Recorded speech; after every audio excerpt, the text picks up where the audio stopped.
December 23rd, 1944. 06:12 hours. Observation post 3 kilometers southwest of Bastogne, Belgium. Oberst Friedrich Wilhelm Hauck lowered his Zeiss binoculars and rubbed his eyes against the pre-dawn cold. 23 years as an artillery officer, from the Western Front in 1918 through Poland, France, Russia, and now this frozen hell in the Ardennes, had taught him to read the battlefield by sound as much as sight. The American positions encircling Bastogne were unusually quiet this morning. Too quiet. Herr Oberst, Major Hans Dietrich called from the communications dugout below. Intelligence reports the Americans are preparing a relief column from the south. Patton's Third Army. Hauck nodded absently, his attention focused on the distant tree line where American artillery had been positioned for 3 days. He had counted the battery positions carefully, 11 separate locations spread across a 10-kilometer arc. Standard defensive deployment. What puzzled him was their silence. German artillery doctrine dictated harassment fire at dawn, keeping the enemy nervous, denying them sleep. The Americans had fired nothing since 0200 hours. Perhaps they're low on ammunition, Hauptmann Werner Schultz suggested hopefully from his position at the plotting table. The young officer had joined them only 2 weeks earlier, fresh from artillery school at Jüterbog, his textbooks still pristine, his understanding of modern warfare about to be shattered. Hauck knew better. American ammunition supplies were legendary among German artillery officers. They fired more shells in preparation for minor attacks than the Wehrmacht allocated for major offensives. He had witnessed it personally at Mortain in August, when American artillery had fired over 50,000 rounds in a single day. The silence meant something else. They were planning something. Range to nearest American battery? Hauck asked. 4,200 meters to the positions north of Marvy, Herr Oberst, Schultz replied, consulting his charts. The batteries at Sennechamps are 6,800 meters. The farthest positions we've identified are over 10,000 meters to our southeast. Hauck did the mathematics automatically, decades of experience making the calculations instinctive. If the Americans began firing now, their shells would arrive in approximately 45 seconds from the nearest batteries, perhaps 70 seconds from the farthest. Staggered impacts, a rolling barrage that would build gradually, giving his men time to seek cover, time to respond. This was how artillery worked. This was how it had always worked. What Oberst Friedrich Wilhelm Hauck didn't know, what none of the German artillery officers observing American positions could have imagined, was that the Americans had fundamentally rewritten the rules of artillery warfare. They had transformed fire coordination from an art practiced by experienced officers into a science executed by mathematical precision. They had made time itself a weapon. In 11 separate battery positions surrounding Bastogne, American forward observers were receiving identical data through a revolutionary centralized fire direction system. Rangefinders calculated distances to the German observation post with radar precision. Ballistic computers, devices German artillery officers didn't know existed, processed atmospheric conditions, propellant temperature, shell weight, and a dozen other variables. Most incredibly, a master fire direction center was coordinating all 11 batteries to fire at precisely calculated intervals. The mathematics were elegant and deadly. Shells from the nearest battery, traveling the shortest distance, would be fired last. Shells from the farthest battery, requiring the longest flight time, would be fired first. Every battery's fire order was offset by exactly the number of seconds required to ensure that all shells, from 11 separate locations spread across 10 kilometers, would impact the German position in the same instant. 0 seconds between first and last shell arrival. Not a rolling barrage, not sequential impacts, but instantaneous devastation from multiple directions simultaneously. The Germans called it Donnerschlag when they finally understood it. Thunderclap. The Americans called it time on target, or simply TOT. The most terrifying innovation in artillery warfare since the invention of indirect fire itself. At 0614 hours, Hawk raised his binoculars again, scanning the American positions. Still nothing. The forest remained dark and silent. Behind him, Schultz was explaining to a newly arrived lieutenant how American fire missions typically developed, the pattern of ranging shots, the adjustment salvos, the gradual increase in volume as more batteries joined the fire mission. "You'll hear the first rounds whistling overhead," Schultz was saying, his voice carrying the confidence of textbook knowledge. "That gives you perhaps 40 seconds to take cover before the main barrage." The world ended in fire and mathematics. Hawk's brain, trained by 2 decades to process battlefield sounds, registered impossible data. The whistle of incoming shells, yes, but not from one direction. From everywhere. From north and south and east simultaneously, different pitches indicating different ranges and trajectories, all converging, all arriving. The first shell impacted 15 meters from the observation post at precisely 0614 hours and 32 seconds. The second shell arrived at 0614 hours and 32 seconds. So did the third, and the fourth, and the 67th. 88 105mm high explosive shells, launched from 11 different batteries across 10 kilometers of Belgian countryside, impacted a 500-meter square area in less time than it took a human heart to beat once. Hawk found himself on the floor of the dugout with no memory of diving for cover.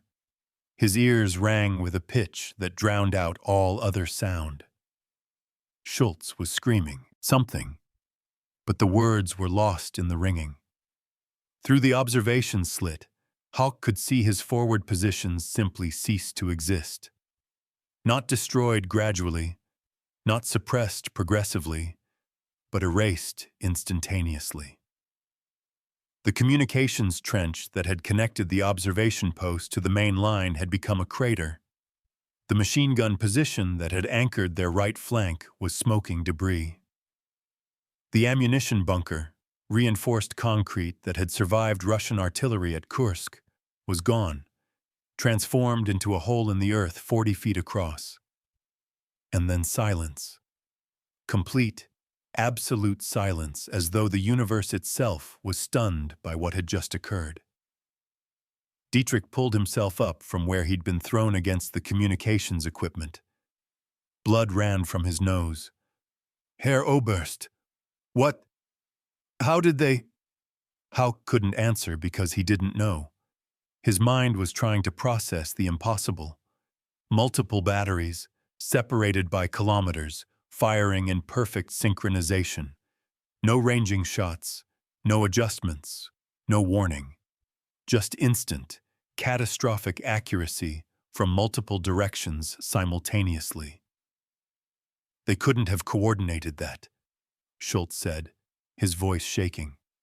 "The communication delays alone, radio transmission, fire order relay, battery response time. It's physically impossible to—" "Count the impacts," Hauck ordered, his voice hoarse. "How many separate calibers?" They listened as another TOT strike hit German positions 600 meters to their north. This time, knowing what to expect, Hauck counted. His experienced ear identified 105 mm, 155 mm, even the deeper boom of 8-inch guns. 3 different calibers, each requiring different flight times, all arriving simultaneously. "Gott im Himmel," Dietrich whispered. "They're coordinating different gun types. The flight time for a 155 at 8,000 meters versus a 105 at 4,000 meters. He grabbed a slide rule, his hands shaking as he tried to calculate the offsets required. Hawk watched his operations officer struggle with mathematics that should have been impossible to solve in real combat conditions. Weather changes every few minutes at this time of year, affecting different calibers differently. Air density varies with altitude, affecting heavier shells more than lighter ones. Propellant temperature changes the muzzle velocity. 100 variables that experienced artillery officers learned to estimate through years of practice, all of which would need to be calculated precisely, simultaneously, for multiple batteries firing different weapons at different ranges. They'd need a calculating machine, Schultz said finally, and perfect weather data, and communication instantaneous enough to... He stopped, understanding dawning in his eyes. They have all of that, don't they? Before Hawk could respond, the American artillery spoke again. This time, the target was a German battery position 4 kilometers to their east. Hawk had worked with that battery commander, Hauptmann Ernst Weber, just yesterday. They'd coordinated a fire mission using the standard Wehrmacht procedure: telephone communication, manual plotting, sequential fire orders. It had taken 8 minutes from fire request to first shells on target. The American counter-battery fire mission, responding to Weber's position, took 0 seconds from detection to impact. Hawk would learn later that American radar had spotted Weber's muzzle flashes, computed his position, calculated fire solutions for 3 separate batteries, and delivered coordinated fire before the German shells had even landed. Weber and his entire battery, 6 105mm howitzers and 43 men, were destroyed before they could fire a second salvo. "We need to contact division headquarters," Hawk said, forcing his voice to remain steady. "This changes everything we thought we knew about artillery warfare." But even as he spoke, he realized the full horror of their situation. This wasn't just superior firepower or better equipment. The Americans had industrialized artillery coordination, had transformed it from skilled art craft into mathematical science. They had made the very concept of counter-battery fire obsolete by eliminating response time entirely. Dietrich was already on the radio, trying to raise division headquarters through the chaos. "This is Grief 7. This is Grafe 7, urgent fire mission report." The response came from Oberst Hans Kokott at Division. "Grief 7, we are tracking 47 separate TOT missions in the last 12 minutes. What is your assessment?" Hauck took the handset, choosing his words carefully. "Herr Oberst, the Americans have achieved simultaneous impact from multiple batteries across distances we consider impossible to coordinate. I recommend..." Another TOT strike, this time walking across the main line of resistance 200 meters away. Hawk counted 18 seconds of continuous impacts as the Americans fired multiple synchronized salvos, each precisely timed to arrive together despite coming from different ranges. "I recommend we reconsider any planned artillery preparation," Hawk finished. "Our counter-battery doctrine assumes we can detect enemy fire, calculate response, and suppress them before they adjust. The Americans are eliminating the gap between detection and destruction." There was a long pause before Kokott responded. "Understood, Grief 7. Continue observation and report all TOT characteristics. Intelligence believes this is a new fire control system. We need to understand its limitations." Hawk handed the radio back to Dietrich and returned to the observation slit. The sun was rising now, revealing the full scope of devastation. Every German position that had been exposed or active in the last 30 minutes had been hit with that same terrible precision. Not pounded gradually, not suppressed over time, but struck simultaneously by fire from multiple directions, and the Americans were just beginning. Over the next 3 days, Hawk would witness TOT missions of increasing complexity and terror. He would see coordinated fires from division-level assets, 16 battalions speaking as one voice. He would watch as American forward observers called lightning from the sky with casual efficiency that made his 23 years of artillery experience seem like prehistoric warfare.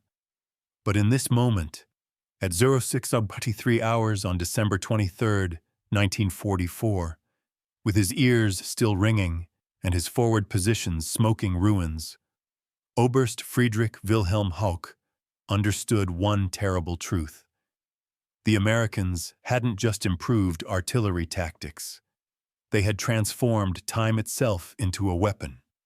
And the Wehrmacht, with its telephone communications and manual calculations and artillery doctrine unchanged since 1918, was fighting a 20th century war with 19th century methods. The mathematics of defeat were being written in the Belgian snow, calculated to the second, delivered with precision that defied everything he thought possible. And there was no counter to it. None at all. The weapon that had stunned Oberst Hauck into frozen disbelief that December morning had been born from frustration, innovation, and the American talent for transforming complex problems into industrial solutions. In North Africa, 1943, American artillery officers faced a humiliating reality. Their guns were excellent, their ammunition plentiful, their crews well-trained. Yet German and Italian forces consistently won artillery duels through superior coordination and faster response times. European armies had been refining artillery doctrine for centuries. Americans were learning on the job, and it showed. Lieutenant Colonel William A. Perry of the Field Artillery School at Fort Sill, Oklahoma, watched his former students die in Tunisia because their fire missions arrived too slowly. German counter-battery fire would suppress American guns before they could deliver effective fire. The traditional method, forward observer spots target, radios battery, battery commander calculates solution, fire order given, guns fire, took precious minutes. Minutes in which German observers were doing the same thing, usually faster. Perry understood the problem mathematically. Artillery wasn't really about hitting targets. It was about concentrating maximum firepower in minimum time. The army that could deliver more shells faster to the same point would win. Simple physics. But concentration required coordination.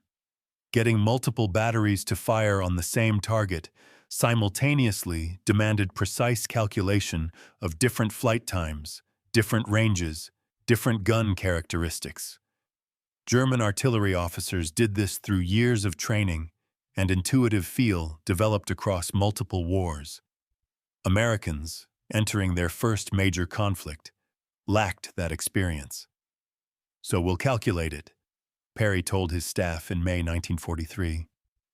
"We'll use mathematics instead of intuition. We'll make it so precise that a lieutenant fresh from artillery school can coordinate fire missions that would take a German master gunner a lifetime to learn." The concept was simple. Work backward from impact time. If you wanted all shells to land at exactly 0800 hours, you calculated how long each shell would take to reach the target, then subtracted that from 0800 to determine when each gun should fire. Battery at 4,000 meters fires at 07:59:45. Battery at 8,000 meters fires at 07:59:18. All shells arrive at 0800 Suku. Simple in theory. Impossible in practice. Or so everyone thought. The calculations required for time on target were staggering. Every variable affecting shell flight had to be computed precisely. Muzzle velocity degraded over the barrel's lifetime. Propellant temperature affected burn rate. Air density changed with altitude. Wind varied at different heights. Earth's rotation influenced trajectory at longer ranges. A single battery calculating a fire solution might juggle 20 variables. Multiple batteries firing different calibers from different ranges multiplied the complexity exponentially. Major David Parker, assigned to develop practical TOT procedures, spent 3 months at Fort Sill working the mathematics. "We need 8 minutes minimum," he reported to Perry in August 1943. "That's with experienced computers, perfect communication, ideal conditions. In combat, with radio delays and stressed personnel, maybe 12 minutes. Perry shook his head. "The Germans will have shifted position or gotten counter-battery fire on us in 12 minutes. We need it faster." "Then we need better tools," Parker replied. "The manual calculations are the bottleneck. Even with slide rules and firing tables, computing offset times for multiple batteries takes too long." The solution arrived from an unexpected direction. Bell Laboratories, working on anti-aircraft fire control, had developed electromechanical computing systems that could solve ballistic equations in seconds instead of minutes. The SCR-584 radar system, originally designed to track aircraft, could measure range and bearing with unprecedented accuracy. Combining these technologies with centralized fire direction could theoretically coordinate multiple batteries with mechanical precision. Captain Thomas P. Sheridan, an electrical engineer from MIT serving in the field artillery, saw the possibility immediately. "We're approaching this wrong," he told Perry in October 1943. "We're trying to make human calculators faster. Instead, we should eliminate human calculation entirely. Let machines do the mathematics. Let radios handle the coordination. Officers just need to designate targets and timing." The first Field Artillery Fire Direction Center, equipped with electromechanical computers, became operational at Fort Bragg in December 1943. Forward observers transmitted target data by radio to the central FDC. Operators entered the information into computing equipment that solved ballistic equations for every available battery simultaneously. The machines calculated optimal firing times, adjusted for weather and ammunition lot variations, and transmitted fire orders that synchronized multiple batteries automatically.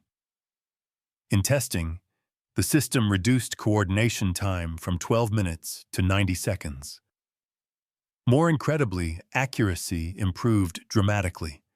Computer calculations eliminated the small errors that accumulated in manual plotting, errors that German artillery officers compensated for through experience and adjustment fires.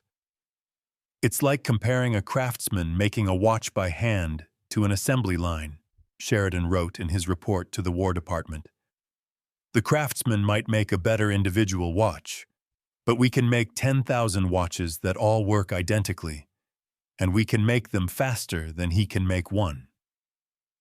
The German artillery doctrine Perry and his team studied was indeed masterful craftsmanship, flexible, adaptive, led by officers whose intuitive understanding came from years of experience. But it was ultimately human, subject to human limitations, human error, human communication delays. The American system was industrial, standardized procedures, mechanical calculation, radio communication, synchronized execution. It sacrificed flexibility for speed, intuition for precision, artistry for overwhelming volume. And when it worked, it was devastating. The first combat use of coordinated TOT occurred in Italy in January 1944.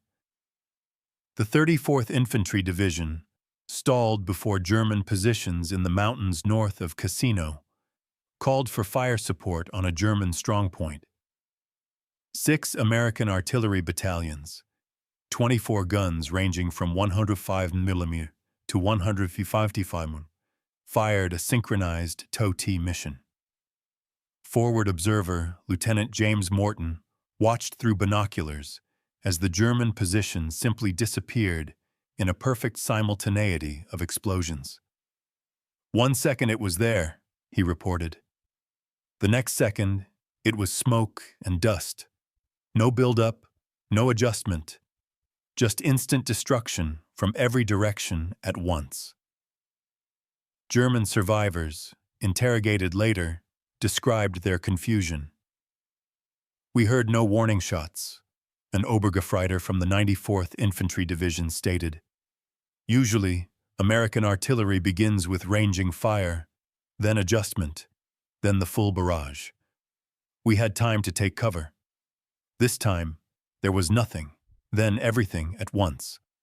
Half my section died before we knew we were under fire." The psychological impact exceeded even the physical destruction.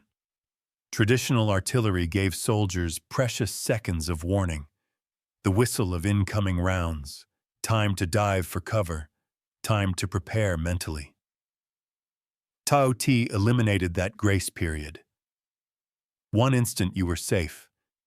The next instant the world was fire and steel and noise. No transition, no warning, no hope. But early TOT missions revealed limitations. The system required clear radio communication, relatively stationary positions, time to set up the coordination. In fluid combat situations, it was too rigid. Forward observers needed simpler methods to call TOT fires quickly. The evolution accelerated in France after D-Day. By August 1944, American artillery battalions had refined TOT procedures into streamlined efficiency. Forward observers carried standardized cards listing every available battery's offset timing for common ranges. Calling a TOT mission became as simple as radioing target coordinates and desired impact time. The fire direction centers handled everything else automatically. Sergeant Frank Morrison, forward observer with the 4th Armored Division, described the routine simplicity. "I'd spot German armor forming up, radio the coordinates, and call TOT 4 minutes. That was it. 4 minutes later, every gun in range would hit that position simultaneously. I never knew how many batteries were firing, didn't need to know. The system handled the mathematics automatically." The Germans began noticing the pattern in September 1944. Intelligence reports described American artillery that fired without adjustment, multiple batteries achieving simultaneous impact, counter-battery responses arriving with impossible speed. Some officers dismissed the reports as exaggeration by stressed troops. Others recognized something revolutionary was happening. General Major Heinz Kokott, commander of the 26th Volksgrenadier Division, ordered his artillery officers to study the phenomenon after his units were hit repeatedly by coordinated fires. "Document every American fire mission," he instructed. "Time between first and last impact, calibers identified, estimated battery positions. We need to understand this system." His artillery commander, Oberst Karl Roth, reported findings in November 1944 that should have alarmed Wehrmacht High Command. "The Americans are achieving simultaneous impacts from batteries separated by 8 to 12 kilometers. Multiple calibers including 105 mm, 155 mm, and 8-inch guns are arriving together despite vastly different flight times. This suggests either a level of coordination we cannot match, or a fire control technology we do not possess. Likely both." The report reached OKW, the German High Command, in late November. It was filed with dozens of other intelligence assessments about American capabilities. No particular priority was assigned. German artillery doctrine, perfected over decades, seemed adequate against any enemy. The Americans might have more guns, more ammunition, more forward observers, but the fundamental mathematics of artillery fire hadn't changed, or so the German General Staff believed. They were catastrophically wrong.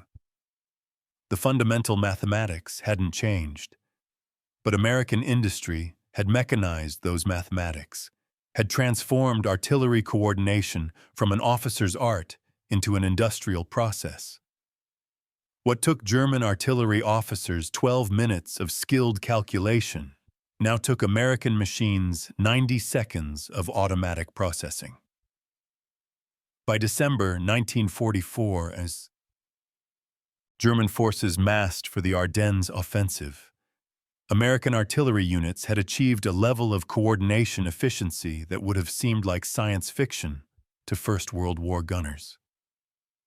Entire divisions, 48 batteries, 192 guns, could deliver synchronized fire on demand. Corps-level TOT missions involving 16 battalions were executed routinely. The largest TOT mission to date had coordinated 18 battalions, 72 batteries, 288 guns, speaking in one mathematical voice. The technology enabling this revolution was itself a marvel of American industrial engineering.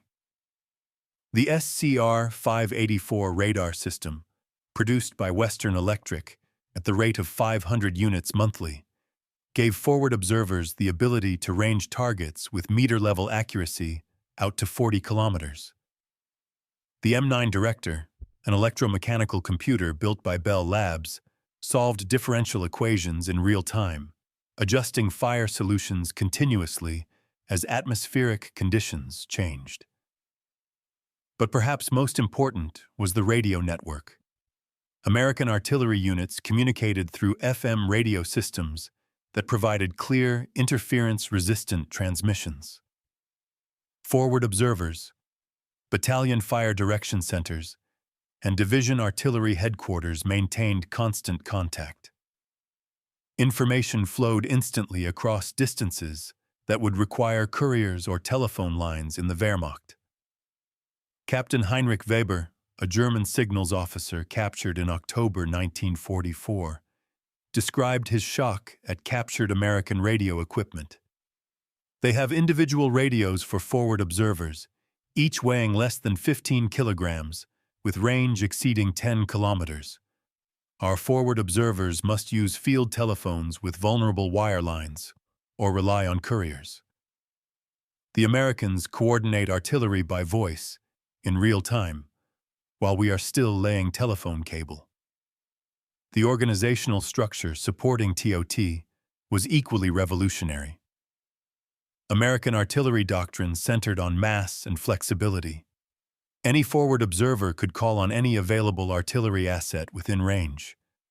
German doctrine was more rigid. Units supported their assigned formations following predetermined fire plans. American flexibility meant that a single observer could suddenly concentrate the fire of an entire corps on a single target.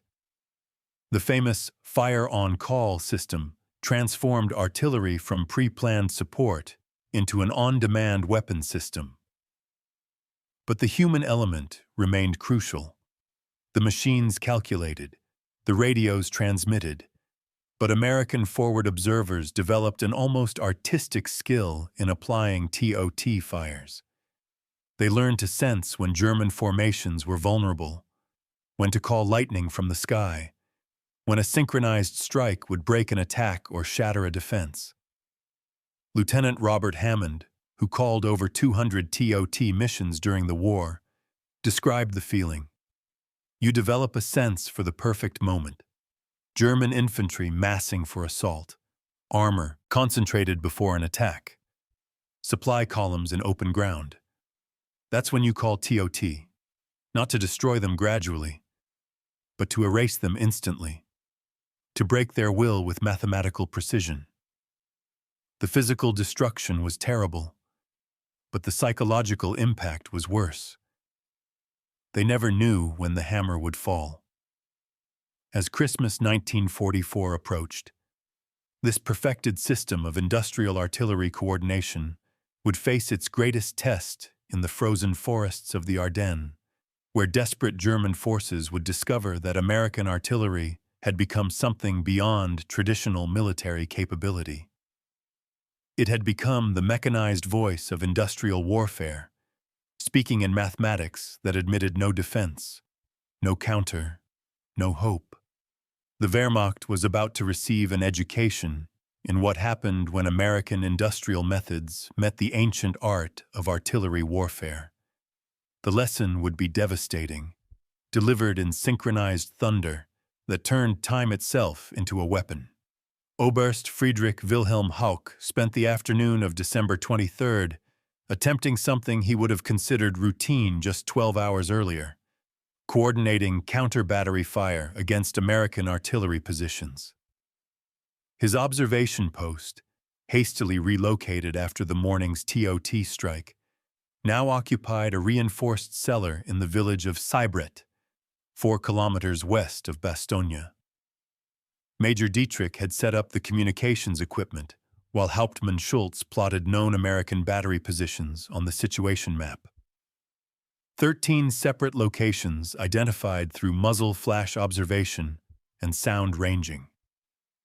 Schultz marked each with a red circle, calculating ranges, drawing fire solutions with the precision of a Prussian artillery officer's training. "We'll begin with the batteries north of Marvy," Hauck decided, studying the map. 3 105mm batteries, range 4,200 meters. Our third battery has them ranged.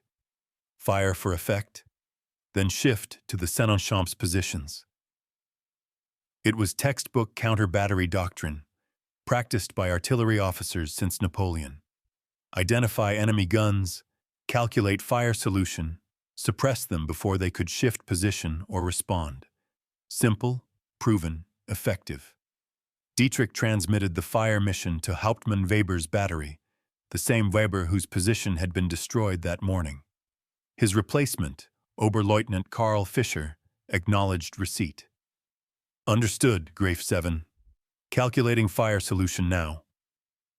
Hauck checked his watch. 13:47 hours. Fischer would need 3 to 4 minutes to compute the solution, another minute to prepare the guns, 30 seconds for shells to reach target. Call it 6 minutes total. The Americans would hear Fischer's battery fire. Their forward observers would call counter-battery, and then— "Herr Oberst," Schultz interrupted, pointing to his plotting board, "if the Americans respond with TOT, how long do we have?" Hauck had been avoiding that exact calculation all morning. "Their shells need 45 to 70 seconds flight time, same as ours. Add coordination delay, fire order transmission, battery response." He trailed off, doing mathematics he didn't want to complete. "But they have no coordination delay," Schultz said quietly. "That's the point, isn't it? They've eliminated the human decision time." Before Hauck could respond, Fischer's voice crackled over the radio. "Graf 7, fire mission calculated. 6 rounds, high explosive, commencing firing in 30 seconds. All guns, fire for effect," Hauck ordered. This was the moment of vulnerability in counter-battery duels, when your own guns fired, revealing their position to alert enemy observers. Speed of response determined survival. Fire. Damage the enemy. Displace to alternate position before counter-battery arrived. Fischer's battery fired at 1352 hours. 6 105mm shells arcing toward the American positions north of Marvy. Hauck counted seconds in his head, visualizing the shell's trajectory. 30 seconds to impact, maybe 45. The American forward observers would spot the muzzle flashes immediately, radio their fire direction center. At 1352 hours and 41 seconds, Fischer's shells impacted near the American battery positions. Hauck saw the flashes through his binoculars. Good shooting, close enough to force the Americans to displace if not to actually destroy their guns. At 13:52 hours and 43 seconds, Fisher's battery ceased to exist. The American counter-battery response arrived 2 seconds after Fisher's shells landed. Not minutes later, not after coordination and calculation, but 2 seconds. Hawk's brain couldn't process what his eyes witnessed. The distant flashes from Fisher's position transforming instantly into a roiling cloud of explosions. Multiple calibers, multiple batteries, all firing had been coordinated before Fisher's guns had even fired. They were waiting for him, Dietrich whispered, his face pale. They knew he would fire, knew exactly where he was, had the counter-battery solution prepared. They calculated it while our shells were still in flight, Schultz added, his voice carrying a note of horrified admiration. Spotted the muzzle flash, computed position, synchronized counter-battery fire, delivered it before our rounds even landed. That's not just fast coordination. That's pre-calculated response. Hawk grabbed the radio handset. Adler 3, Adler 3, report status. Fisher's call sign. Silence answered. Adler 3, respond immediately. Static hissed through the speaker. Then a weak voice, not Fisher's, probably a surviving crewman. Grief 7, Adler 3 is all guns destroyed. Direct hits. Hauptmann Fisher is dead. Most of the battery is... The transmission dissolved into coughing. 6 guns, 43 men, one of the Wehrmacht's standard 105mm artillery batteries, erased in a coordinated strike so fast that Hauck was still processing Fisher's firing order when the counter-battery arrived. The Americans had transformed the counter-battery duel from a tactical exchange into a death sentence. We can't fight this, Schultz said, staring at the map where Fisher's battery position was now marked with a black X. Every time we fire, they respond instantly. We reveal our position, we die. That's not combat, that's suicide.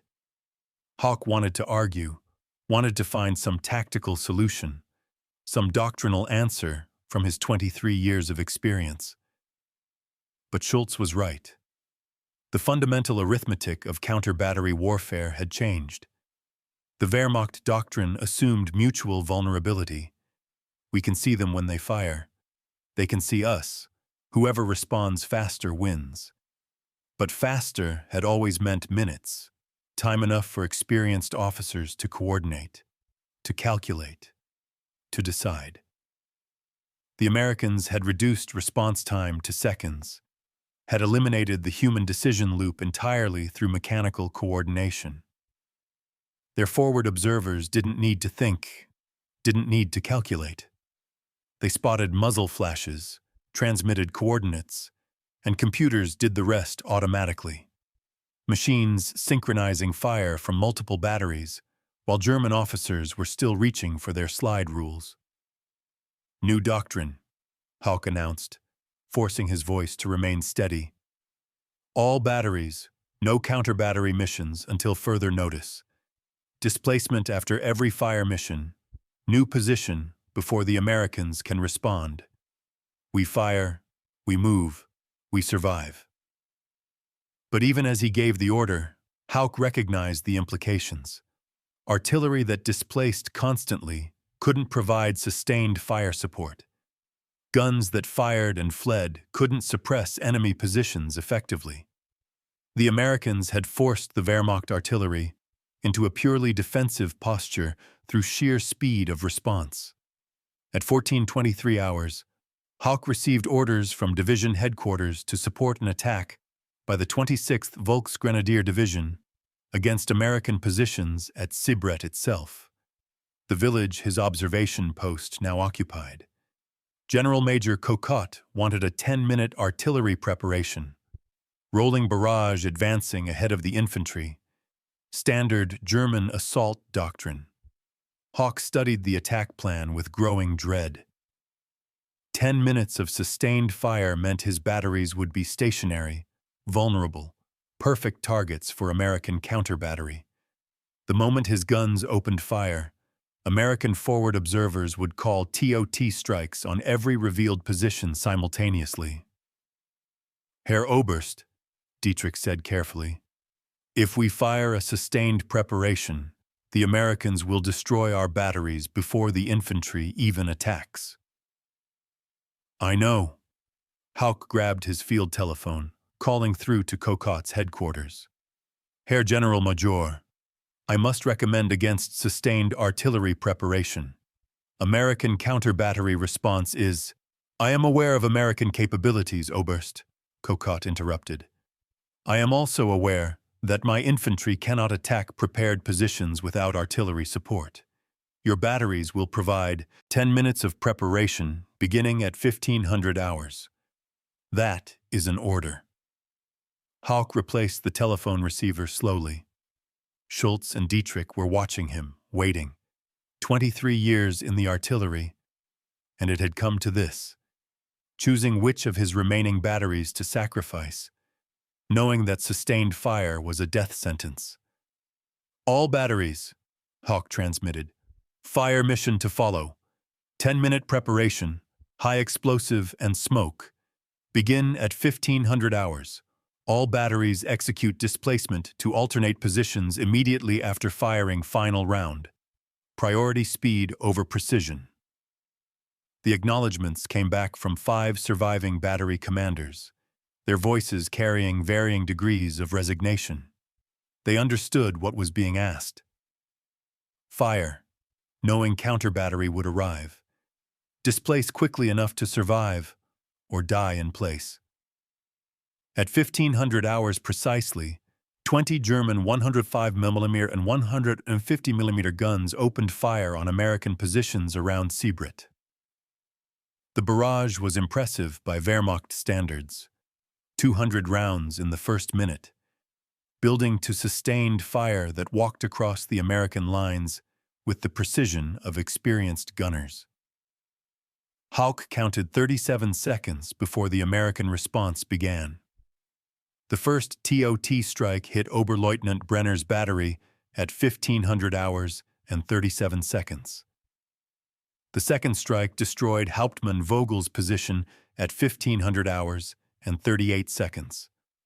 The third, fourth, and fifth strikes arrived at 1500 hours and 40 seconds, hitting different German battery positions so quickly Hauck couldn't separate the explosions. "They're hitting all batteries simultaneously," Schultz reported, his voice high with stress. "Different positions, different ranges, all coordinated." The sixth TOT strike hit at 1500 hours and 42 seconds. Hauck had lost track of which battery. 7, 8, 9 strikes followed in the next minute as American artillery systematically destroyed every German gun that had revealed its position. "Displacement! All batteries, cease fire and displace immediately!" Hauck shouted into the radio, abandoning the 10-minute preparation order. Survival trumped doctrine, but displacement took time. Gun crews needed 2 minutes minimum to limber their weapons, hitch them to prime movers, and move to alternate positions. The Americans needed 40 seconds from muzzle flash to impact. The mathematics were inexorable. Through his binoculars, Hauck watched the results of those 40 seconds. Oberleutnant Brenner's battery, trying desperately to displace, took a second TOT strike while half their guns were still being hitched. Hauptmann Vogel's position, already cratered by the first strike, received a follow-up bombardment that destroyed the 2 surviving guns whose crews had been trying to recover wounded. The American artillery wasn't just responding to German fire. It was hunting, systematically eliminating every revealed position with multiple strikes to ensure complete destruction. At 1502 hours, Hauck transmitted the ceasefire order that ended the attack before it began. "All batteries, cease fire. Displace to alternate positions immediately.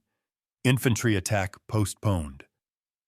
The 10-minute artillery preparation had lasted 2 minutes and cost Hawk 4 of his 5 remaining batteries. 63 German artillerymen were dead or wounded. 24 guns destroyed or damaged beyond immediate repair. The attacking infantry, watching their supporting artillery destroyed before their eyes, would attack unsupported positions now fully alert and reinforced by American armor that had repositioned during the aborted preparation. General Major Cocotte's response came at 15:15 hours, his voice tight with controlled fury. Oberst Hawk, your batteries ceased fire 8 minutes before the ordered preparation time. The infantry attack has failed because American positions were not adequately suppressed. Explain. Hawk chose his words carefully. Herr General Major, sustained fire revealed our positions. American counter-battery response destroyed 4 batteries in under 90 seconds. We had achieved no suppression of American positions and lost 80% of our artillery. I made the tactical decision to preserve remaining forces. There was a long silence on the line. When Cocotte spoke again, his voice had changed, carrying resignation rather than anger. How many guns do you have operational, Oberst? 6 tubes, Herr General Major. 1 battery at partial strength. Out of how many at start of day? 30 tubes, Herr General Major. 5 full batteries. Another silence, longer this time. The Americans did this in 1 day? With counter-battery fire alone? Jawohl, Herr General Major. Their time-on-target system eliminates our response advantage. We fire, we reveal position, we die. There is no counter-tactic beyond displacement, and displacement is too slow. Cocotte's sigh was audible over the field telephone. Then we fight without artillery, Oberst. Your remaining battery will provide fire only on direct orders from division. No counter-battery, no harassment fire, nothing that reveals position unnecessarily. Conserve what little remains. The call ended. Hawk sat in the cellar observation post, staring at the situation map where black X's now marked 24 destroyed gun positions. His division's artillery had been systematically eliminated in a single day, not through direct assault or bombing, but through a coordination system so efficient it transformed every German gun into a target the moment it fired. We can't fight like this, Dietrich said, echoing Schultz's earlier words. We're artillery officers, but we can't use artillery because using it means death. What are we supposed to do? Hauptmann Schultz was making calculations on his plotting board, working through the mathematics of American TOT coordination. The forward observer spots our muzzle flash at time 0, he said, talking through the problem. Radio transmission to their fire. Direction center. Call it 3 seconds. Computer calculation of fire solution, maybe 5 seconds. Radio transmission to multiple batteries, 3 seconds. Batteries execute fire orders, 10 seconds. Shells in flight, 40 seconds. Total time from our muzzle flash to their shells landing, 61 seconds. He looked up from his calculations, his face showing the expression of a man who has just solved an equation proving his own death. We need a minimum of 2 minutes to displace. They need 1 minute to destroy us.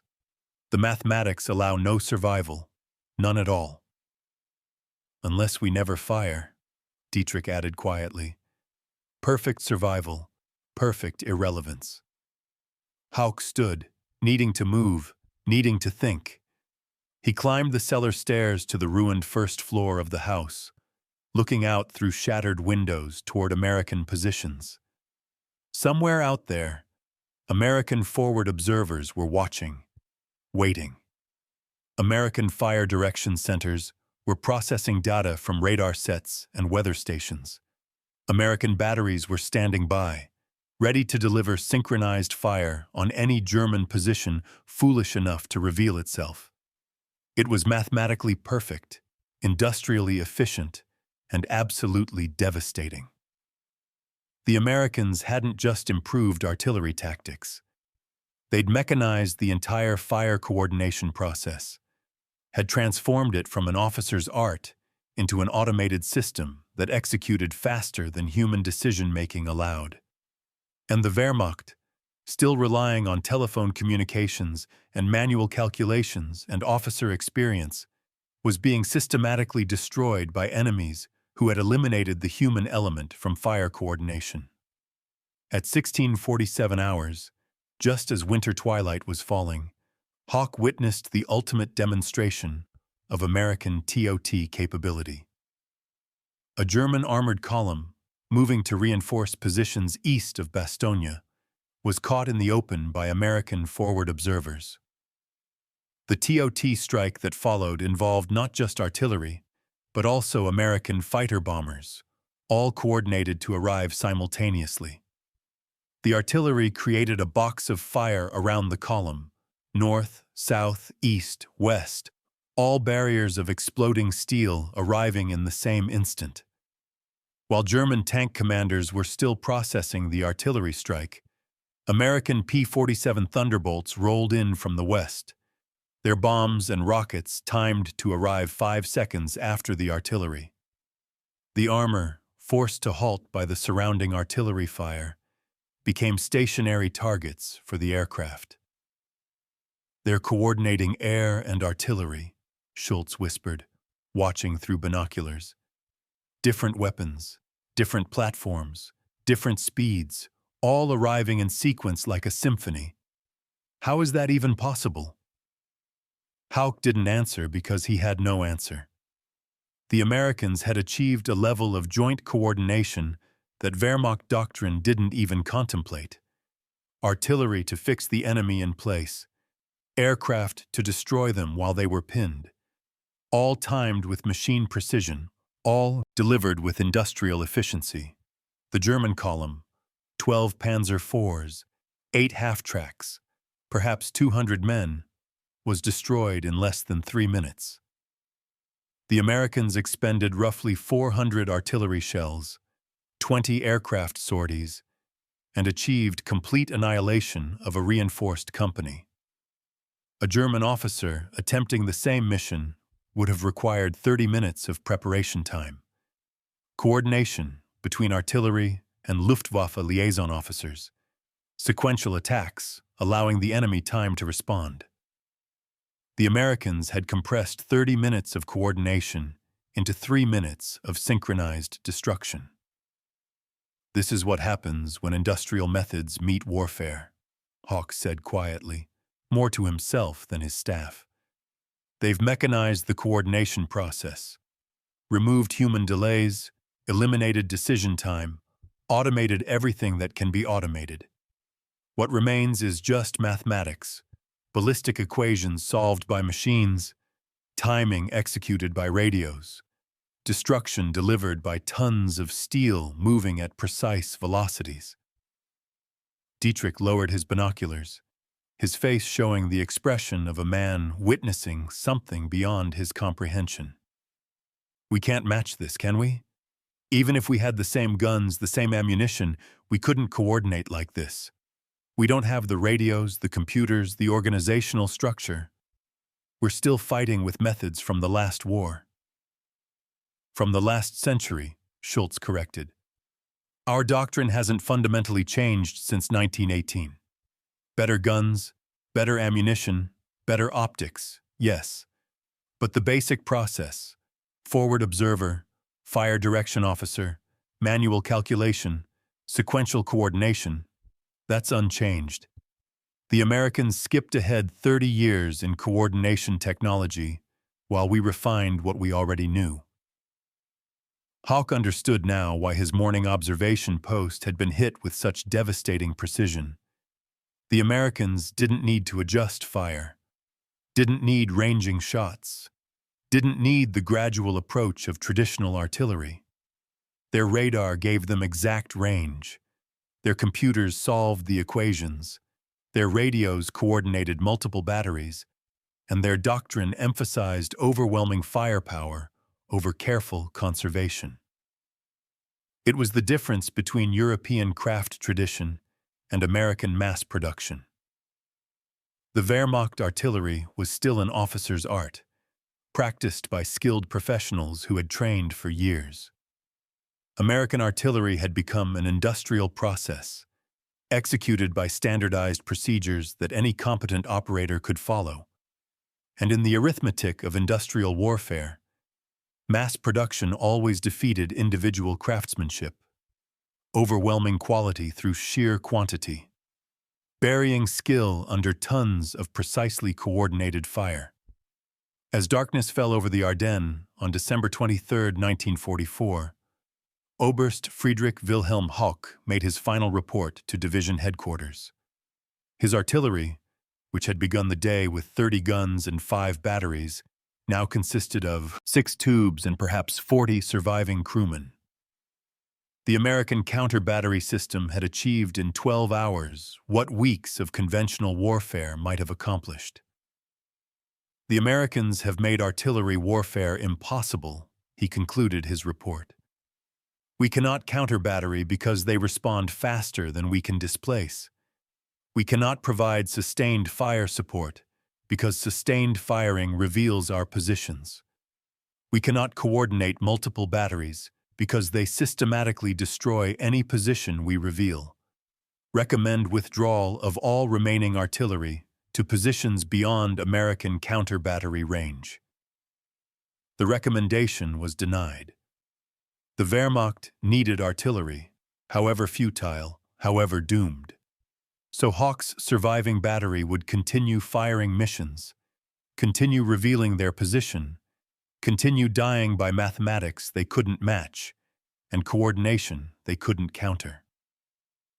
That night, in the cellar at Seebret, Hauptmann Schultz made a final entry in his artillery log, a document that would be captured by American forces 3 days later and eventually archived at the U.S. Army Heritage and Education Center.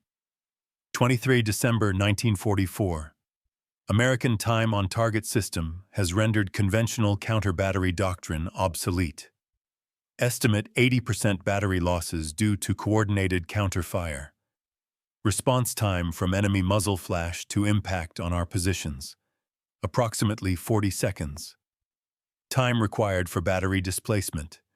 Minimum 120 seconds. Conclusion.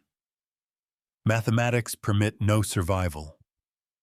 American artillery coordination has achieved what we considered impossible: simultaneous impact from multiple separated batteries, instant counter-battery response, joint coordination with air assets. This is not improved tactics. This is industrialized warfare beyond our capacity to match. We are fighting 19th century warfare against 20th century methods.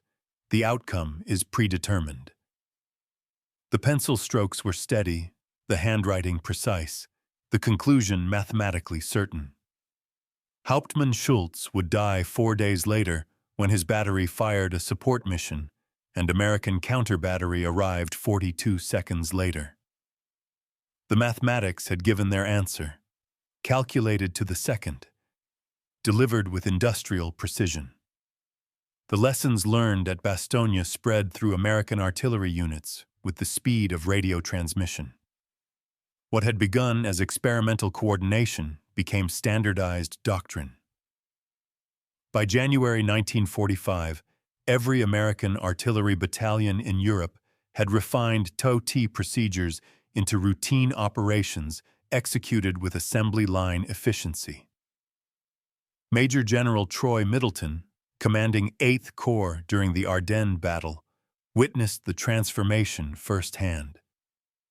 His after-action report to General Omar Bradley described TOT as the most significant tactical innovation of the European campaign. The statistics supported his assessment. American artillery units firing TOT missions achieved casualty rates against German forces 3 to 4 times higher than conventional fire missions while suffering dramatically lower counter-battery losses.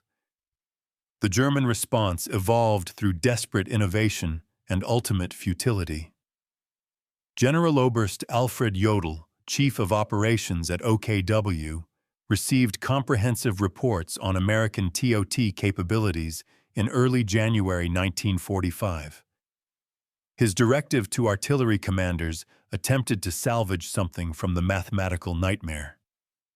All batteries will operate under the assumption of immediate counter-battery response, Jodl's order stated. Fire missions will be executed from alternate positions pre-surveyed for immediate occupation. Batteries will displace after firing maximum 3 rounds. Primary goal is survival, not target destruction. But survival doctrine meant the Wehrmacht artillery had effectively conceded defeat. Batteries that fired 3 rounds and fled couldn't suppress American positions, couldn't provide sustained support, couldn't win counter-battery duels. They could only delay their inevitable destruction. Oberst Hans Lottmann, commanding artillery for the 12th Volksgrenadier Division, attempted to implement Jodl's directive during the fighting around Houffalize in January. His batteries fired from alternate positions, displaced immediately, survived longer than units using traditional doctrine. But survival without effectiveness was meaningless. We fire 3 rounds. The Americans laugh and continue their attack, Lottmann wrote in his daily log. We displace, they advance. We fire again from new position. They locate us and respond with TOT that arrives before we can displace again. The mathematics remain impossible. We can delay our death by minutes, not prevent it. The Luftwaffe attempted to help by targeting American forward observers and fire direction centers, but American air superiority made systematic aerial reconnaissance suicidal. German fighters that approached American positions were destroyed by the same coordinated defense that protected artillery assets. Radar-directed anti-aircraft fire, coordinated through the same centralized system that managed artillery, created zones of mathematical death in the sky above American formations. Hauptmann Werner Mulders, a Luftwaffe reconnaissance pilot, described his frustration in a letter captured after his death. We cannot see their artillery because they position it beyond visual range. We cannot photograph their positions because their fighters and flak destroy our reconnaissance aircraft. We cannot bomb their fire direction centers because we don't know where they are. They coordinate from distances we cannot reach with methods we cannot understand. This is impossible warfare, except they make it reality daily. Some German artillery officers attempted to replicate American methods with captured equipment. In February 1945, Oberst Karl Rothenberg's artillery regiment captured intact American radio equipment and fire direction materials after overrunning a forward observer position. Rothenberg, who had studied engineering at Technical University before the war, spent 3 days examining the equipment and procedures. His report to Army Group B headquarters was devastating in its honesty. The American system requires technology we do not possess, training we cannot provide, and ammunition we cannot supply. Their forward observers communicate via FM radio with clarity impossible on our equipment.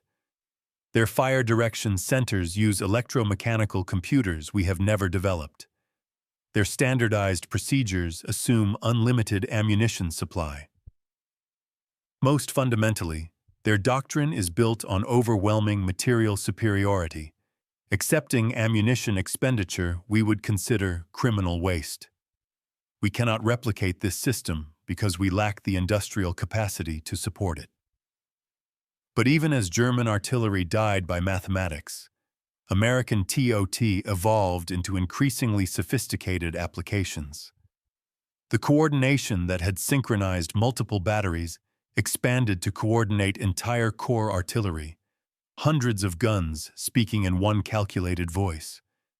During the Rhineland campaign in February and March 1945, American artillery demonstrated capabilities that would have seemed like propaganda had German officers not witnessed them directly.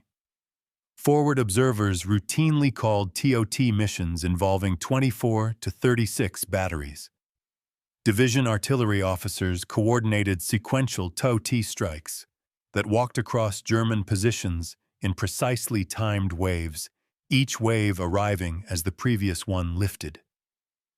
The largest single TOT mission of the European War occurred during the crossing of the Rhine at Remagen on March 7, 1945. When German forces attempted to destroy the Ludendorff Bridge, American artillery responded with coordinated fire from 48 batteries, 192 guns ranging from 105 mm to 240 mm, all synchronized to arrive simultaneously on German positions defending the bridge approaches. Oberst Otto Streibel, whose regiment occupied those positions, survived the strike and described it in post-war interviews. The world became fire, not gradually, not with warning, but instantly. Every caliber the Americans possessed, from the smallest field guns to the largest heavy artillery, arrived in the same second. The bridge we were supposed to destroy stood intact, while our defensive positions simply ceased to exist. 243 men of my regiment died in approximately 30 seconds. Those who survived were too stunned to fight. We surrendered not because we lacked courage, but because we lacked any tactical option against such coordination. The psychological impact of TOT extended beyond immediate casualties. German soldiers developed what medical officers termed artillery neurosis, a condition specifically triggered by the anticipation of synchronized American fire. Unlike traditional artillery barrages that built gradually, allowing soldiers to mentally prepare, TOT arrived without warning. One moment safety, the next moment coordinated devastation from multiple directions. Unteroffizier Klaus Becker, captured near the Ruhr in April 1945, described the mental toll. Traditional artillery you can endure. You hear the shells coming, you take cover, you wait it out. American TOT is different. Silence, then instant annihilation. You don't hear it coming because it all arrives together. First impact is same as last impact. No warning means no preparation, means no psychological defense. My men would break and run when forward observers were spotted, knowing TOT could arrive in 40 seconds. The fear wasn't of death. It was of instant death without warning. American forward observers, recognizing this psychological effect, deliberately called TOT missions on positions where German troops could observe the coordination without being directly targeted. Demonstration strikes showed German forces what awaited them if they continued fighting. Mathematical precision, overwhelming firepower, instantaneous destruction. Captain Richard Bradley, forward observer with the 3rd Armored Division, described the tactic. We'd identify German observation posts and call TOT on positions 500 meters away, close enough they could see and hear everything, but far enough they'd survive. They'd watch multiple batteries firing from different ranges, watch all shells arrive simultaneously, watch the target area disappear. Then we'd radio them in German. Next time, this is your position. Surrender rates increased dramatically after demonstration strikes. The coordination extended beyond artillery into combined arms integration that German doctrine had never contemplated. American tactical air controllers operated alongside forward observers, calling airstrikes synchronized with artillery fire. Fighter bombers approached targets as artillery created suppression zones, bombs arriving seconds after shells, creating layered destruction that eliminated German tactical options. General Major Siegfried von Waldenberg, commanding the 116th Panzer Division during the Ruhr pocket fighting, witnessed this integration and recognized its implications. They coordinate artillery, aircraft, armor, and infantry with timing precision measured in seconds. Our doctrine assumes sequential coordination: artillery first, then aircraft, then armor. The Americans eliminate the gaps between elements, create continuous pressure that allows no recovery time. By the time our soldiers react to artillery, aircraft arrive. When aircraft depart, armor arrives. This is industrial warfare, continuous production line of destruction, moving at mechanized speed. The American artillery coordination system proved adaptable to changing battlefield conditions with speed that baffled German planners. When German forces shifted tactics, American fire direction centers updated procedures within hours. When new targets appeared, forward observers called immediate TOT missions without requiring higher approval. The system's flexibility came from its industrial standardization. Every forward observer trained identically, every fire direction center using the same procedures, every battery executing the same fire commands. Oberst Wilhelm Langanke, a German staff officer captured with extensive intelligence on American artillery methods, provided analysis that Wehrmacht commanders found difficult to accept. The Americans have succeeded because they approached artillery as an industrial problem rather than a military art. Their officers are not artists creating fire plans through experience and intuition. They are technicians executing standardized procedures supported by mechanical calculation.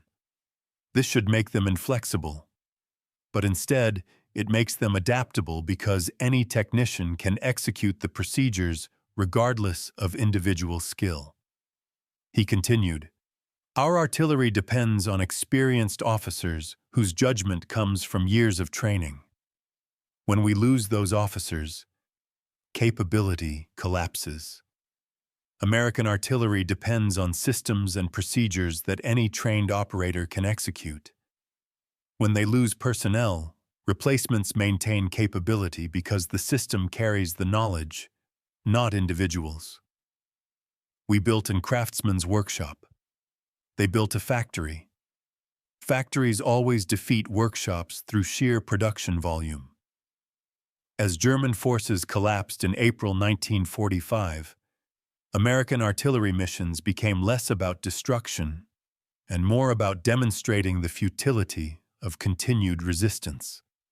TOT strikes were called on German formations still attempting organized defense, not necessarily to destroy them, but to prove that coordination capability remained intact, that mathematical precision still functioned, that resistance remained pointless. Major Josef Rauch, commanding a Wehrmacht artillery battery during the final weeks, described his last fire mission in his diary. April 12, 1945. Received orders to provide fire support for infantry defending crossroads near Dessau. My battery has 4 guns remaining, ammunition for perhaps 10 missions. We fired 6 rounds at American positions, then began displacement. American counter-battery arrived 38 seconds after our first round fired. All 4 guns destroyed, 17 men killed including Oberleutnant Kessler, who had been with the battery since Poland in 1939. We died achieving nothing except proof that Americans still operated their system with perfect efficiency even as the war ended.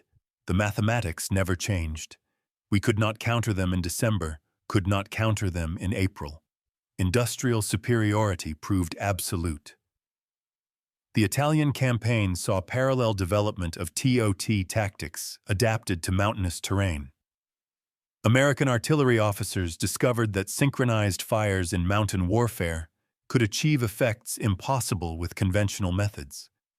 Multiple batteries positioned in different valleys could deliver fire that arrived from multiple angles simultaneously, negating the protection, reverse slopes and defilade positions that normally shielded defenders. German forces defending the Gothic Line in northern Italy experienced TOT missions that seemed to defy terrain limitations. Oberst Heinrich Schmalz, whose regiment occupied mountain positions considered impregnable to artillery, reported, "The Americans fire from valleys we cannot observe, coordinates their batteries through positions separated by mountains, achieves simultaneous impact on our positions from 3 different directions. The shells arrive from angles that negate our prepared cover.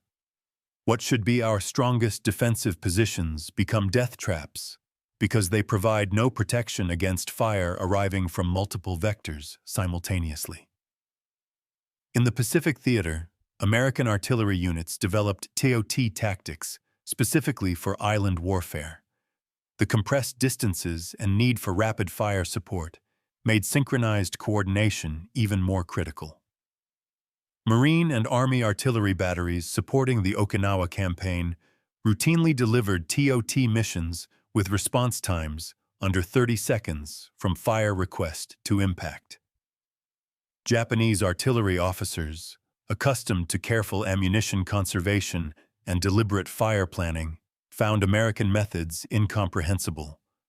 Captain Hiromichi Yahara, senior staff officer for the Japanese 32nd Army on Okinawa, wrote in his diary, "American artillery fires without restraint, coordinates multiple batteries instantly, responds to every observed movement with overwhelming force. Our artillery must conserve ammunition, fire deliberately, plan carefully. We are fighting wealthy enemies who can afford to be profligate. Their waste exceeds our total capacity." The final evolution of TOT came as Germany surrendered in May 1945. American artillery units, no longer needed for combat, conducted demonstration fires for visiting Soviet observers. The Soviets, who had pioneered mass artillery tactics on the Eastern Front, were stunned by American coordination capabilities. Soviet Colonel Ivan Petrov, observing a demonstration TOT mission involving 36 batteries, reported to Moscow, "Americans achieve coordination we attempt through massed fires and overwhelming numbers. Where we position hundreds of guns in density that guarantees target coverage, Americans position dozens of guns and synchronize their fire with mechanical precision.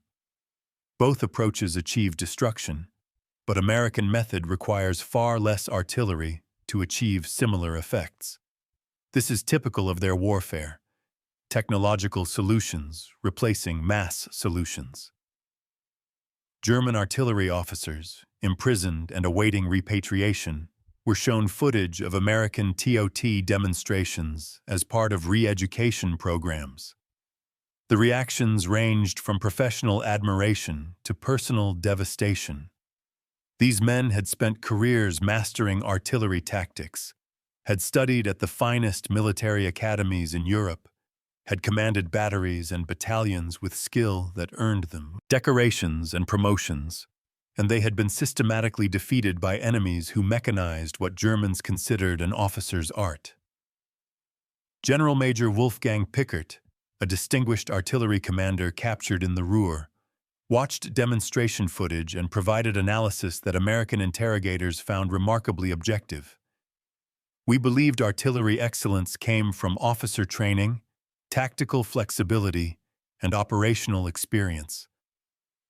The Americans proved excellence comes from industrial standardization, mechanical coordination, and systematic procedures.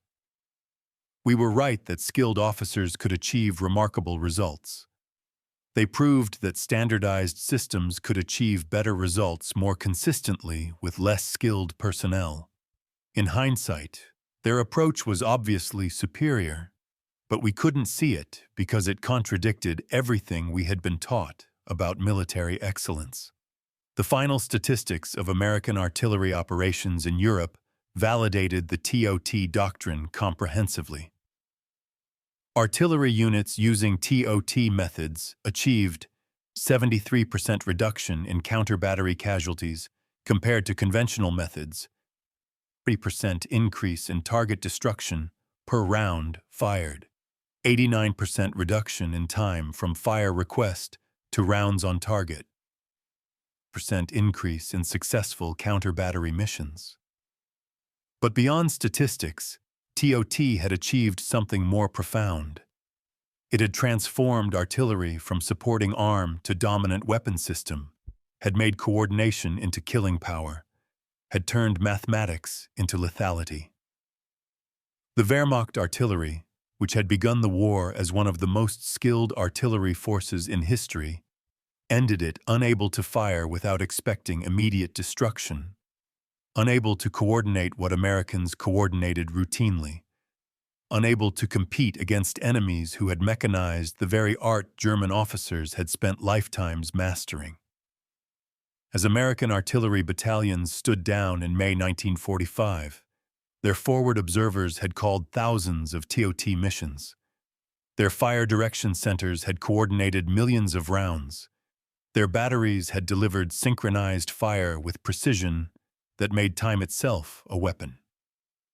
They had proven that in modern warfare, industrial methods defeated traditional artcraft, that standardized procedures outperformed individual brilliance, that American engineering could solve military problems European armies hadn't known existed. The German artillery officers who survived would spend decades trying to understand how their advantage had become their defeat, how their skill had become irrelevant, how enemies they had initially dismissed as unsophisticated had systematically destroyed the Wehrmacht's artillery arm through coordination methods German doctrine had considered impossible. The answer was always the same: mathematics, mechanics, and the American talent for transforming complex human skills into standardized industrial processes. The Germans had refined artillery into a sophisticated art. The Americans had mechanized it into an efficient science. And in the arithmetic of industrial warfare, science always defeated art, precision always overwhelmed experience, and coordinated mediocrity always beat individual excellence. The numbers told a story that German artillery commanders struggled to accept even after the war ended. American artillery units in Europe had fired approximately 32 million rounds during 11 months of combat. Of those, roughly 8.2 million rounds were delivered through time-on-target missions, coordinated fires that averaged 3.4 batteries per mission, synchronized to arrive within a 2-second window. The efficiency was staggering. Traditional artillery missions required an average of 47 rounds to destroy a point target. TOT missions achieved the same destruction with an average of 19 rounds. The reduction came from simultaneity. Shells arriving together overwhelmed defenses, eliminated escape time, prevented dispersal. What conventional artillery accomplished through sustained bombardment, TOT achieved through instantaneous concentration. But the human cost to German forces exceeded what statistics could capture. The 26th Volksgrenadier Division, which had begun the Ardennes offensive with 18 artillery batteries totaling 72 guns, ended January 1945 with 3 batteries and 11 operational guns. Counter-battery attrition had claimed 85% of their artillery strength. Similar losses cascaded across the Wehrmacht. By March 1945, German artillery on the Western Front operated at 17% of authorized strength, with surviving batteries averaging 2.3 guns instead of the doctrinal 6. American artillery officers studying post-war records discovered that German counter-battery effectiveness had collapsed not from lack of skill, but from mathematical impossibility. Wehrmacht artillery doctrine required 8 to 12 minutes from target detection to coordinated fire. American TOT reduced that cycle to 40 seconds. The gap was unsurvivable. Colonel Bruce Palmer, who commanded division artillery during the Rhine crossings, summarized the advantage in his after-action report. "We fought an artillery war where response time determined survival. Our technology reduced response time below what human decision-making could match. German officers were still analyzing situations when our fire direction centers had already computed solutions and delivered fires. We didn't outfight them. We outprocessed them. The transformation in American artillery doctrine continued after Germany's surrender. The lessons of TOT coordination influenced every subsequent American conflict. In Korea, American artillery units achieved response times of 28 seconds from fire request to rounds on target. In Vietnam, computerized fire direction systems reduced that to 15 seconds. Modern American artillery can deliver precision fires on targets anywhere on Earth within minutes of identification, using satellite coordination that makes World War II TOT seem primitive by comparison. But the fundamental principle remains unchanged. Coordination is killing power, synchronization is force multiplication, and mechanical precision defeats human reaction time. The Germans had learned this lesson in the frozen forests of the Ardennes, learned it through mathematical certainty that admitted no counter and permitted no survival. Post-war interviews with German artillery officers revealed the psychological impact of fighting an enemy whose coordination capabilities exceeded their comprehension. Oberst Friedrich Vollmer, who had commanded Corps artillery during the Battle of the Bulge, provided remarkably candid testimony in 1947. "We entered the Ardennes believing we understood American capabilities. We knew they had more guns, more ammunition, better logistics. What we didn't understand was that they had fundamentally changed how artillery warfare functioned. They eliminated human decision time through mechanical coordination. They synchronized multiple batteries through radio and computer integration we never developed. Most devastating, they made our experience irrelevant. Our officers had trained for decades to coordinate artillery fires. American lieutenants with 6 months of training achieved better coordination through their systems than our most experienced officers could achieve through skill." He continued, his words capturing the complete reversal of his professional worldview. "I realized we had lost when I understood their forward observers didn't need to think. They simply transmitted coordinates and the system handled everything else automatically. Our forward observers required training in ballistics, meteorology, terrain analysis, skills taking years to develop. American observers needed to read coordinates and push a radio button. The system carried the expertise. This should have made them rigid, but it made them faster. Speed of execution defeated depth of knowledge." General der Artillerie Walter Nering, one of Germany's most distinguished artillery commanders, wrote extensively about American TOT in his memoirs published in 1955. His analysis acknowledged what many German officers refused to admit: that American industrial methods had proven superior to European military tradition. The Americans approached artillery as Henry Ford approached automobile production: standardize the process, mechanize the coordination, train operators rather than craftsmen. German military culture resisted this philosophy because we valued individual excellence, tactical flexibility, and officer initiative. We believed warfare was too complex for standardization. The Americans proved us wrong. Their standardized procedures, executed by adequately trained personnel using mechanical coordination, consistently defeated our flexible tactics executed by highly trained officers using manual methods. The factory defeated the workshop. Mass production defeated craftsmanship. This was humiliating, but undeniable. The American artillery system that had devastated the Wehrmacht influenced Soviet doctrine as well. Soviet observers who witnessed TOT demonstrations in 1945 returned to Moscow with detailed reports. While the Soviets lacked the electronics technology to replicate American coordination systems, they adapted the principles to their own methods. Soviet artillery doctrine emphasized massed fires achieving through sheer density what Americans achieved through synchronization. Both approaches proved effective. American precision and Soviet mass became the two dominant artillery philosophies of the Cold War. For the individual German soldiers who had survived American TOT missions, the psychological scars lasted decades.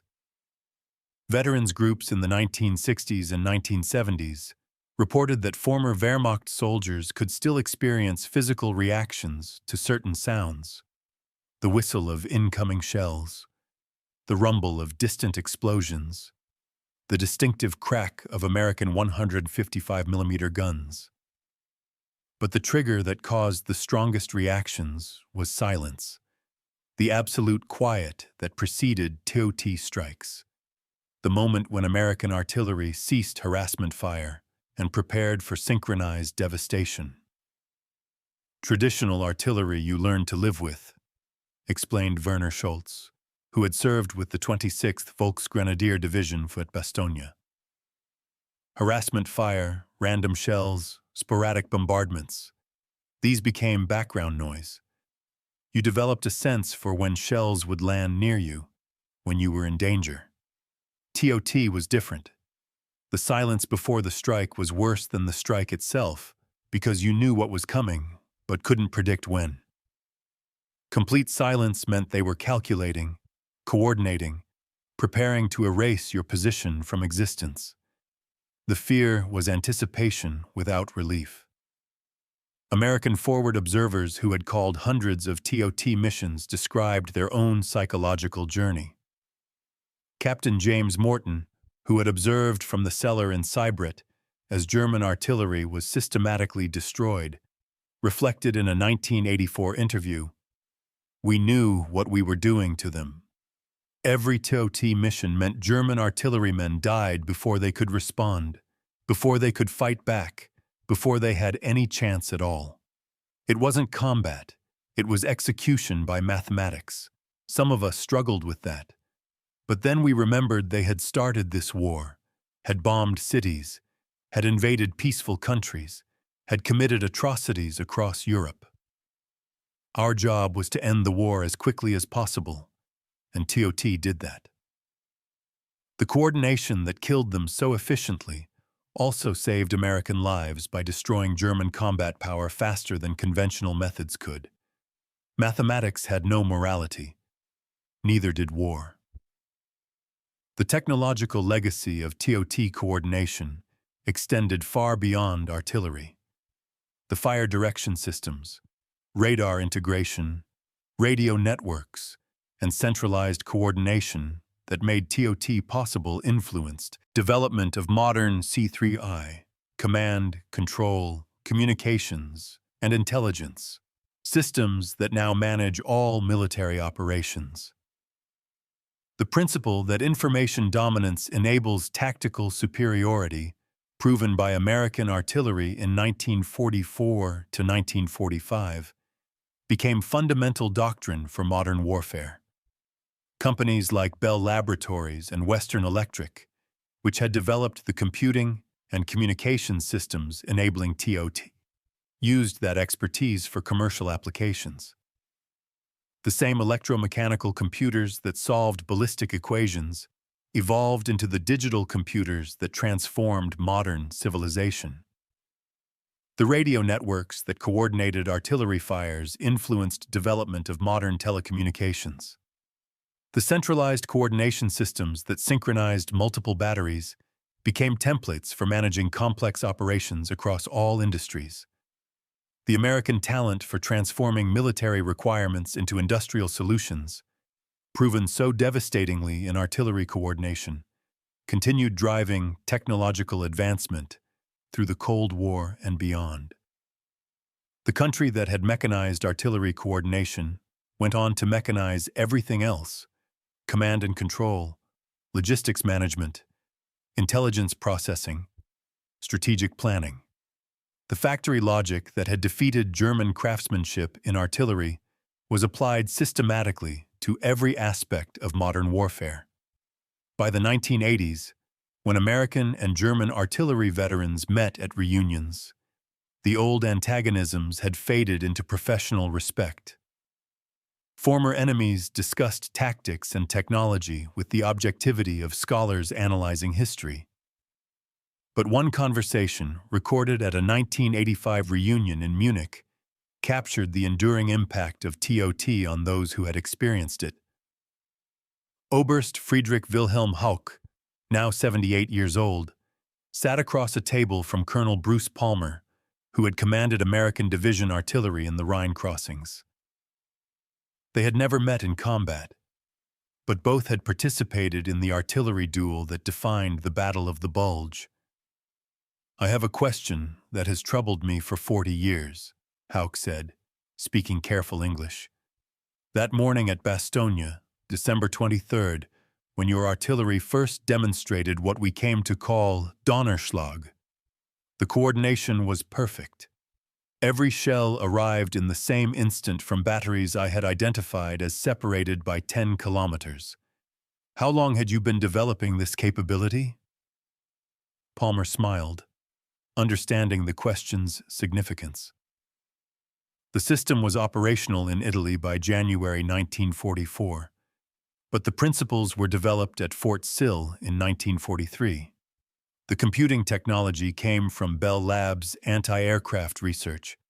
The coordination doctrine came from studying German artillery methods and asking how we could achieve the same effects faster using industrial methods instead of officer training. "You used our own doctrine against us," Hauck said quietly. "We mechanized what you practiced manually," Palmer corrected. "Your artillery officers were artists, creating fire plans through experience and judgment. Ours were technicians, executing standardized procedures using mechanical calculation. Both approaches worked. Yours was probably more elegant, more flexible, more sophisticated. Ours was just faster." Hauck nodded slowly. "Faster by enough to make the difference between survival and death. I lost 4 batteries in one day because your response time was 40 seconds and our displacement time was 2 minutes. The mathematics permitted no survival." "I'm sorry," Palmer said, and meant it. "We were at war.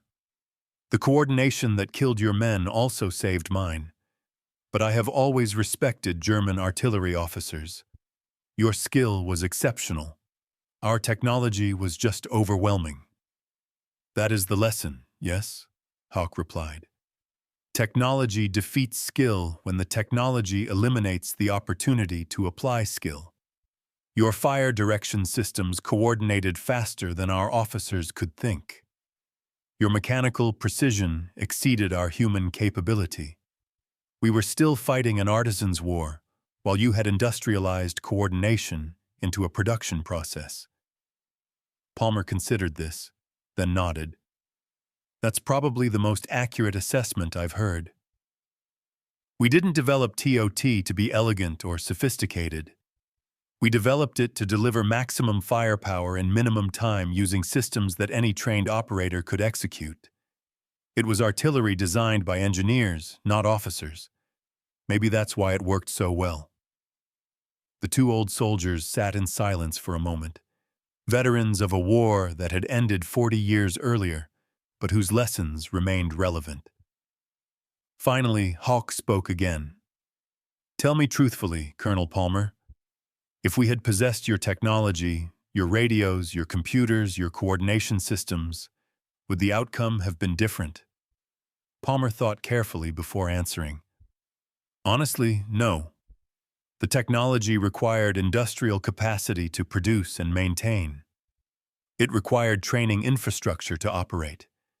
It required logistics to support. Even if you had captured our equipment, you couldn't have supplied the ammunition we expended or maintained the radio networks we required, or trained replacements fast enough to sustain operations. TOT wasn't just technology. It was the entire industrial system behind it. The factories building the equipment, the training programs preparing the operators, The logistics delivering the ammunition. That's what you were really fighting. Not our artillery, but our industrial capacity applied to artillery warfare. Hawk smiled sadly. Then we never had a chance, did we? We were fighting American industry, not American army. Industry always wins through production volume. Industry always wins, Palmer agreed, when it produces the right things. We produced coordination systems that matched our doctrine, that exploited our advantages, that compensated for our weaknesses. We made artillery into an industrial process because that's what Americans do. We industrialize everything. You refined artillery into an art because that's what Europeans do. You perfect traditional methods. Different philosophies, different approaches. In this case, ours proved more effective. The conversation captured the essential truth about time-on-target artillery and its impact on World War II. The Americans hadn't simply invented better tactics. They had transformed the fundamental nature of artillery warfare, had industrialized coordination, had mechanized decision-making, had made time itself into a weapon through mathematical precision.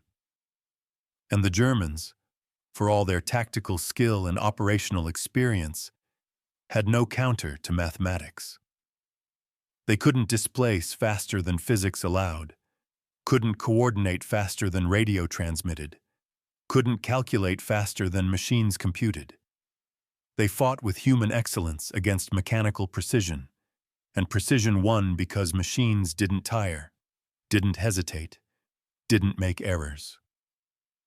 December 23, 1944. 06:12 hours. Observation post, 3 kilometers southwest of Bastogne, Belgium. Oberst Friedrich Wilhelm Hauck had stood in the cold dawn watching American positions, waiting for the gradual buildup of traditional artillery, expecting the familiar pattern of warfare he had known for 23 years. What he received instead was a demonstration that warfare had changed, that coordination had become killing power, that American industrial methods had defeated European military tradition. In the frozen forests of the Ardennes, amid snow and blood and the thunder of synchronized guns, the Wehrmacht's artillery had discovered they were fighting enemies who had mechanized time itself, who had made seconds into weapons, mathematics into tactics, precision into overwhelming advantage. The lesson was clear and terrible. In modern industrial warfare, the army that coordinates fastest wins. Response time determines survival. Mechanical precision defeats human excellence, and when mathematics speaks with the voice of artillery, there is no argument, no counter, no hope. Only silence, then thunder, then darkness. The Germans who laughed at American artillery methods in 1943, who dismissed coordination as less important than individual gun excellence, had stopped laughing by December 1944. By May 1945, there were no German artillery batteries left to coordinate, no experienced officers left to deploy tactical brilliance, no counter to a system that had made their entire doctrine obsolete. Time on target had spoken. The mathematics had been calculated.